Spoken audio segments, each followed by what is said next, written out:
Discovery en la escuela. En este episodio de Discovery en la escuela viajaremos desde el bosque tropical hasta el laboratorio en busca de las formas de vida más simples de la Tierra y encontraremos gente dedicada a los virus. Descubriremos cómo estos diminutos asesinos viven, se reproducen y destrozan especies como la nuestra. Veremos cómo los científicos proponen defender la humanidad de futuras epidemias y observaremos las preguntas, actividades y recursos luego de cada segmento.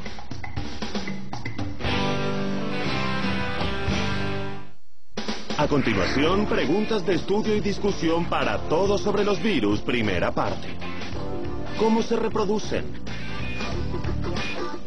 ¿Cómo contribuyó la Primera Guerra Mundial a la pandemia de influenza de 1918? Compara e identifica las diferencias en los trabajos de Edward Jenner y de Jonas Salk. ¿Cómo puede el éxito de estos virólogos convertirse en un ejemplo para los científicos modernos que investigan nuevas amenazas? Discovery en la escuela presenta ahora Todo sobre los virus, primera parte. Discovery en la escuela.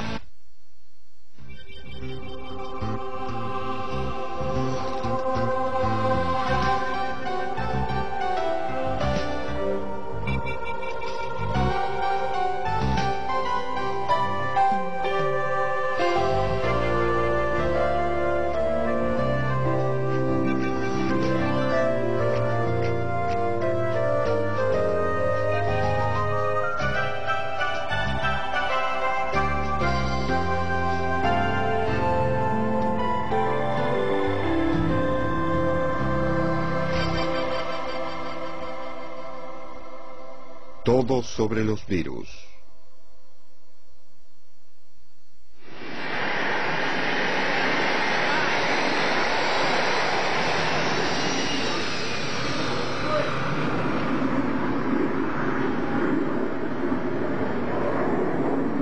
Estos médicos del ejército se están preparando, no para una guerra, sino para el estallido de un virus.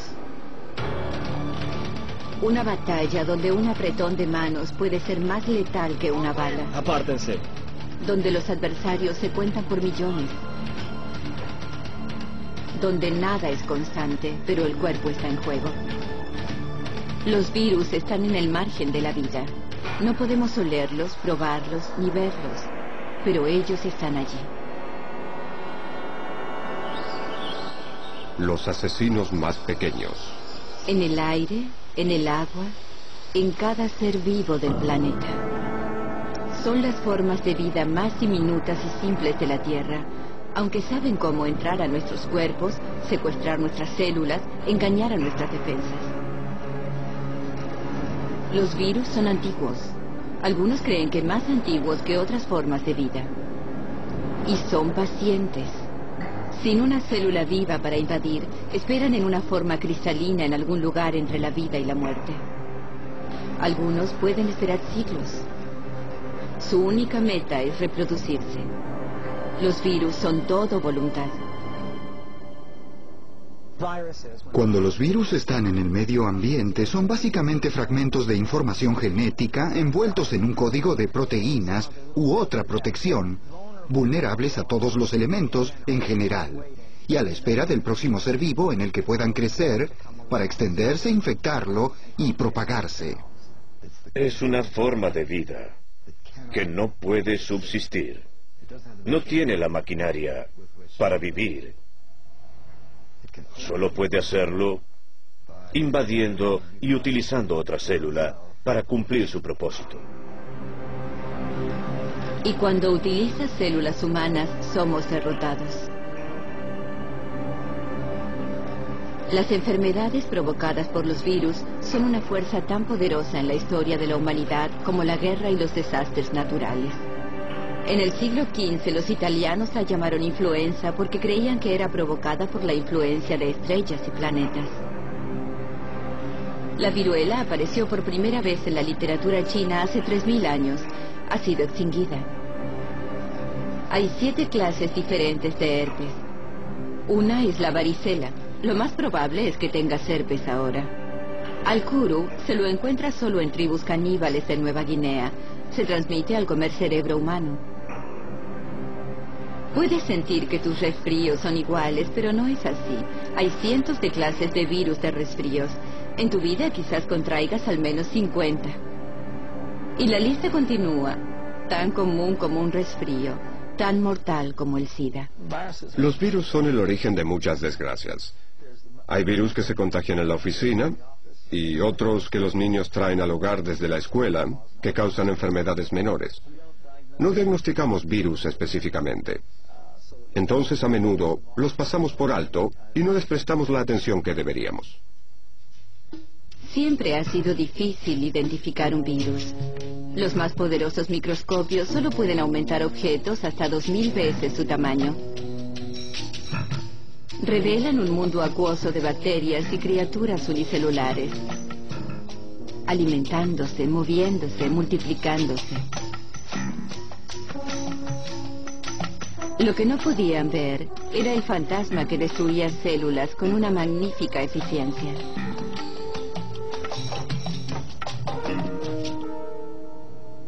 En los años 30, los científicos alemanes inventaron el microscopio electrónico y pudieron ver un virus aumentando 7000 veces su tamaño.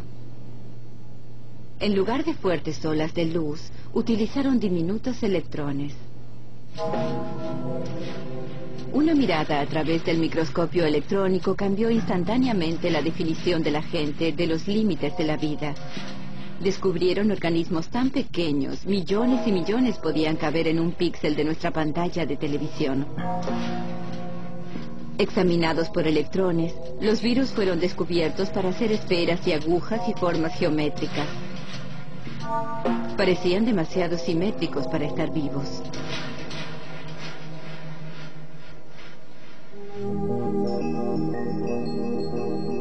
En las pantallas de las computadoras actuales, los virus parecen adornos de un árbol de Navidad marciano.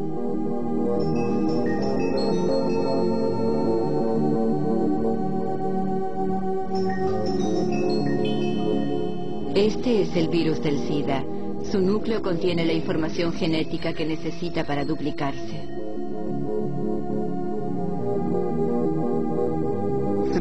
Es un envase de ácido nucleico, de material genético, envuelto en un paquete de proteínas que le permite utilizar una célula para su duplicación.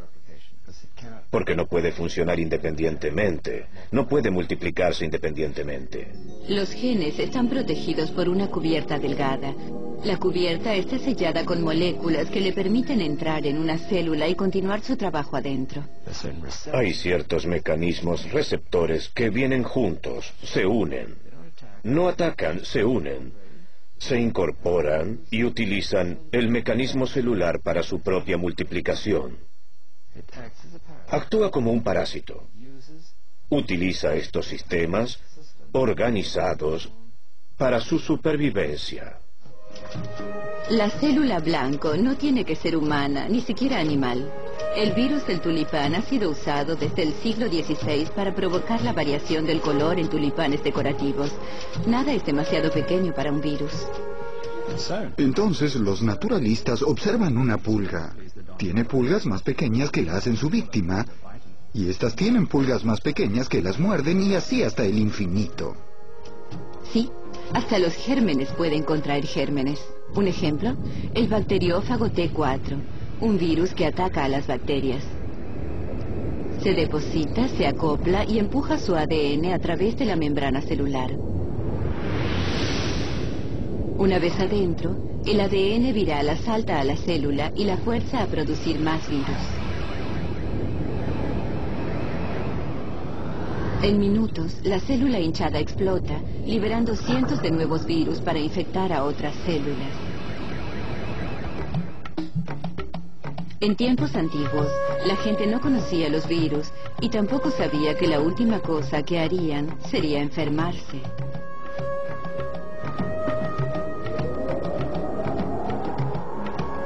¿De dónde venían las enfermedades? ¿Era la ira de los dioses? ¿Profecías? ¿Hechicería? La gran peste roja que asoló durante las guerras del Peloponeso en el siglo V a.C. puede haber sido tifus o fiebre escarlata o sarampión. La viruela fue el flagelo de la Edad Media. Mató a cientos y dejó numerosos sobrevivientes desfigurados. Cuando los arqueólogos del siglo XX abrieron las tumbas egipcias, hallaron detalles que podrían haber sido de poliomielitis. Pero las enfermedades en el pasado estaban limitadas por el tiempo y el espacio. El mundo aún no había experimentado las epidemias globales a escala global.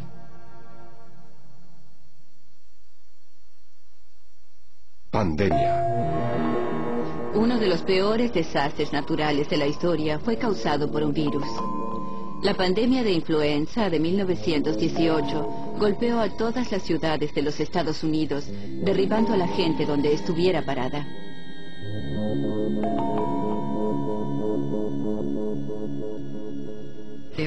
Había al menos 20 millones de personas muertas en todo el mundo. Y es probablemente la peor pandemia que el mundo haya conocido. Había más gente muerta por influenza que en la Primera Guerra Mundial.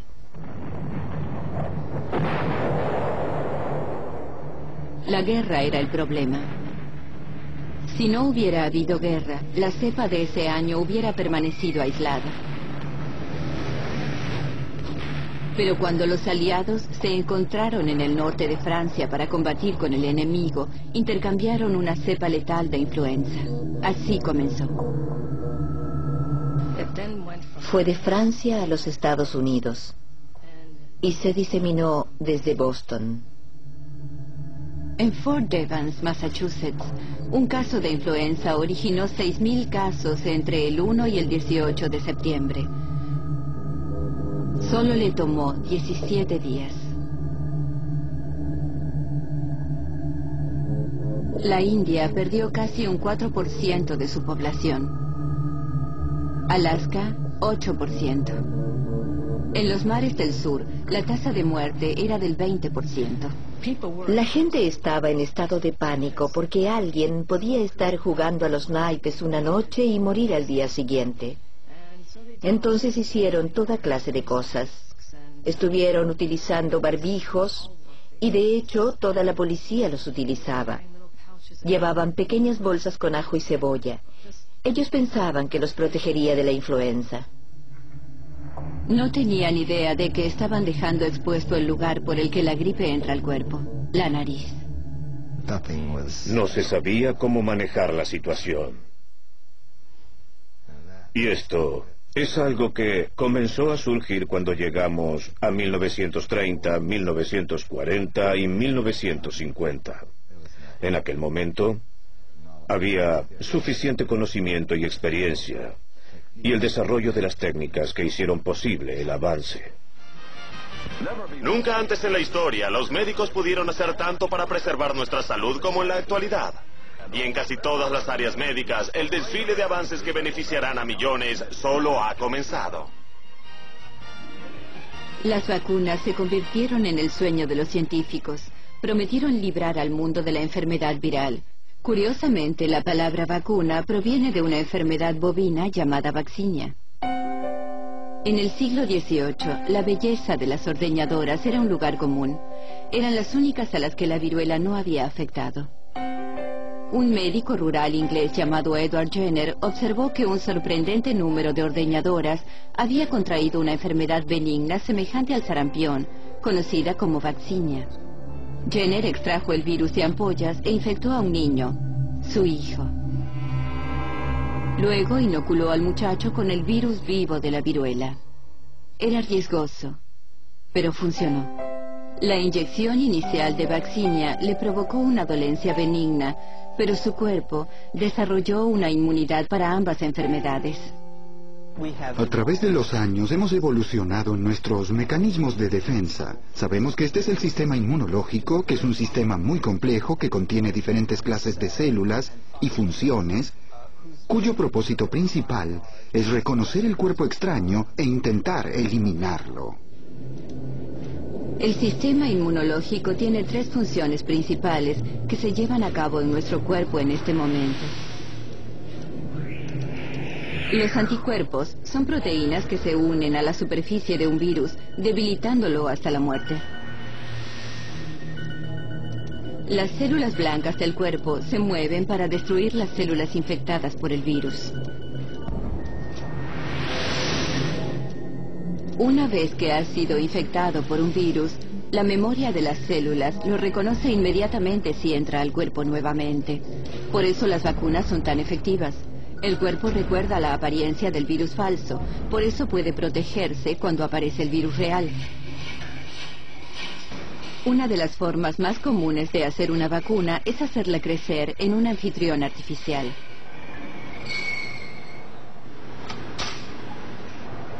Los embriones de pollo son utilizados para desarrollar virus humanos como fiebre amarilla, sarampión, parotiditis e influenza. La influenza ha sido desarrollada en huevos durante muchos años. Es nuestra manera de producir virus. También pueden desarrollarse en tejidos de cultivo, crecen muy bien. Pero no podemos producir suficiente tejido para hacer las grandes dosis requeridas para uso industrial. Todos los años, el virus de la gripe se inyecta en huevos. Después de varias transferencias de huevo a huevo, el virus se habrá adaptado mejor a crecer en células de pollo que en células humanas. Cuando se inyecta en un humano, es como el enemigo que causa la inmunidad, pero no es lo suficientemente fuerte para provocar una enfermedad. El virus de la gripe ha encontrado su camino en el sistema inmunológico mutando, cambiando su apariencia. A veces solo cambia ligeramente. Otros años, el cambio es radical y no tenemos defensas. Algunas veces puedes conseguir una inmunidad parcial que te dará algo de protección. Pero tenemos lo que llamamos una transmutación. Es usual que tengamos epidemias importantes. Luego, el sistema inmunológico no reconoce la gripe porque no es similar a los virus que haya visto antes. ¿Cuánto puede cambiar un virus? Depende de cómo está hecho. Si tiene material genético en el ADN familiar doble hélice, entonces se mantiene bastante estable de generación en generación. En la reproducción, cuando un filamento de ADN se divide para convertirse en 2 filamentos de ADN, una clase de verificador controla la forma de las nuevas moléculas para asegurarse que las 2 copias sean idénticas. Los virus del ADN tienen un interesante sistema de copiado con el que pueden corregir sus errores. Su frecuencia de interposición es baja. Los virus del ARN no lo tienen. Esto explica por qué son tan variables. Cambian todo el tiempo. Lo que explica por qué la vacuna para un virus del ADN como la varicela funciona década tras década. Mientras cada año necesitamos una nueva vacuna para virus del ARN como la influenza.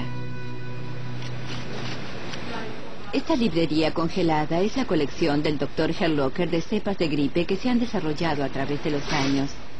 Estos virus no están muertos, solo dormidos. Cada frasco representa un año diferente, una cepa distinta. Si descongelaras y respiraras la cosecha de influenza 1980, probablemente te enfermarías. Algunas cepas de influenza son mutaciones espontáneas.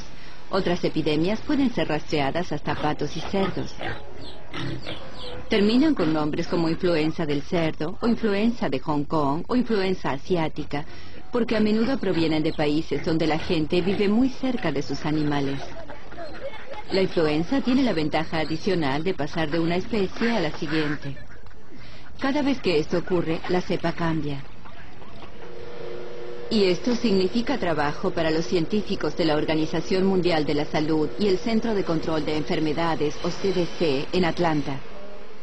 Todos los años es una carrera contra el tiempo. ¿Laboratorio del CDC de observación de influenza? La información se recopila en centros de vigilancia en todo el mundo y se utiliza para predecir cuál es la próxima cepa. Una vez determinada, una nueva vacuna se desarrolla con la esperanza de llegar a tiempo.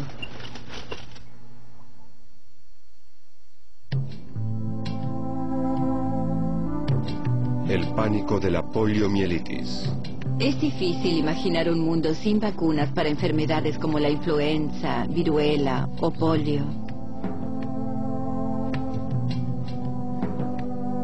En la primera mitad de este siglo, la gente entraba en pánico cuando los niños contraían fiebre y dolores musculares. Podía no ser nada. Podía terminar con los niños pasando sus días en un cilindro presurizado, al cual todos llamaban el pulmón de acero.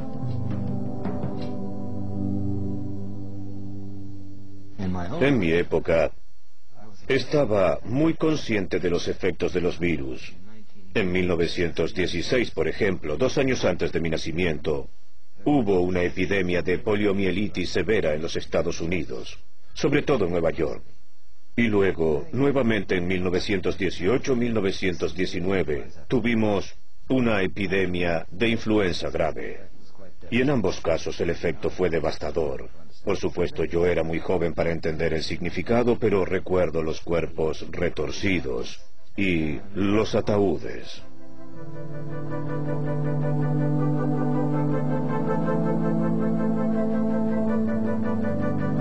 Nadie sabía por qué la poliomielitis causaba parálisis o muerte, mucho menos que se transmitía por la comida contaminada, agua o por la saliva. Las medicinas caseras y medidas preventivas nacieron de la desesperación.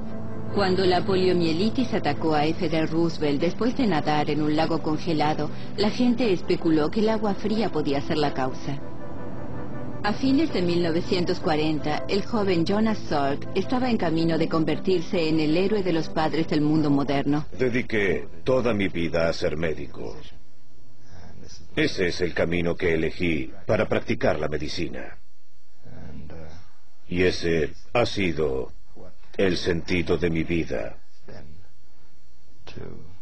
Tratar de evitar la enfermedad, sanar o curar de alguna manera. Científicos de Harvard encontraron la manera de reproducir el virus de la polio y Salk tuvo la materia prima que necesitaba para desarrollar una vacuna. Mi hipótesis era que se podía lograr la inmunización contra una enfermedad viral sin experimentar infección. Hasta entonces se creía que uno tenía que experimentar la infección como en el caso de la viruela, la rabia y gran cantidad de virus. En este laboratorio de la Universidad de Pittsburgh, Salk destruyó el virus de la polio con formaldehído para evitar que causara la enfermedad. En 1955, luego de probarlo en él, comenzó a inocular niños. El virus muerto alertaba a sus sistemas inmunológicos sin enfermarlos. Fue una de las mayores noticias en la historia de la medicina. En los Estados Unidos, 2 generaciones crecieron sin conocer la angustia de la enfermedad. Son gajes del oficio, como suele decirse. Y fue apreciado, especialmente por sus padres, para quienes el miedo había desaparecido.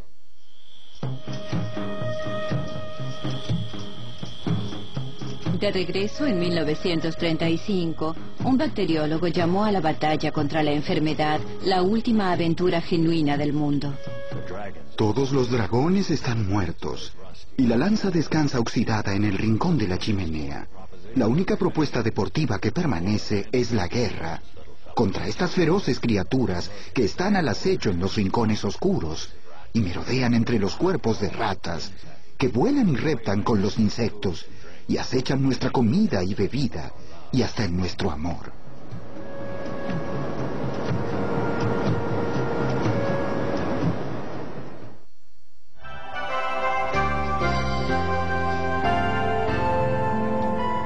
Todo sobre los virus. Fin de la primera parte. A continuación, las respuestas a las preguntas de Todo sobre los virus, primera parte. Los virus no pueden reproducirse, entonces insertan su información genética en otras células que se reproducen por ellos. Durante la Primera Guerra Mundial, gente de varios países hizo contacto cercano.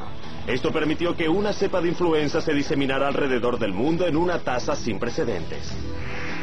Realiza esta actividad en tu clase. Dibuja e identifica un diagrama de una célula animal y un virus. Luego haz una lista de todas las semejanzas y diferencias entre ambas. ¿Por qué se considera que el virus existe entre la vida y la muerte?